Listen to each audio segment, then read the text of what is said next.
vivre aujourd'hui de plus en plus, depuis une trentaine d'années environ, de plus en plus dans une société d'héritiers. Vous l'avez dit en introduction, aujourd'hui, à peu près 60% du patrimoine provient d'un héritage. Oui. C'était 35% il y a une cinquantaine d'années. Donc ça montre qu'on est de plus en plus... L'héritage occupe une place de plus en plus importante dans notre société. Et on peut penser que c'est pas très juste, puisque si on veut s'enrichir par son travail, c'est bien qu'on ne s'enrichit pas que par son patrimoine. Et aujourd'hui, c'est très clair que le meilleur moyen d'être riche, ce n'est pas de travailler, c'est d'hériter. Et ça, les données sont très claires là-dessus. Et on peut penser qu'il faut changer cet état de fait.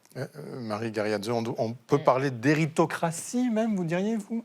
Alors, je ne vais peut-être pas aller sur le choix des termes, mais c'est vrai que nous, dans les études qu'on a pu mener, c'est sûr qu'on remarque que cet ascenseur social, il est vraiment très fortement grippé.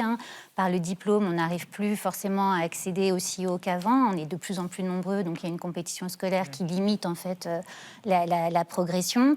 Il y avait un autre levier qui était très important pour constituer un patrimoine, c'était l'immobilier. Aujourd'hui, c'est de plus en plus difficile, compliqué. Donc voilà, la première marche, souvent, en tout cas dans les grandes agglomérations, est quasiment impossible si on n'a pas un apport.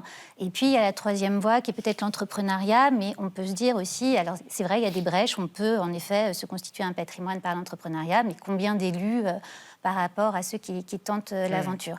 Et peut-être juste rajouter quelque chose, c'est que l'héritage, nous, on a observé qu'il avait quand même changé considérablement de forme et qu'aujourd'hui, avec l'allongement de la durée de vie, il arrive moins post-mortem. Il va être en fait distillé à toutes les étapes de la vie, ce qui va aussi augmenter les inégalités, puisqu'on va pouvoir bénéficier ou pas d'une sécurité familiale. Et donc, ça va être le cas à la fois pour se loger, mais ça peut être aussi pour s'acheter une voiture, en cas de coup dur, en cas de divorce. Et donc, ça va créer d'assez fortes inégalités.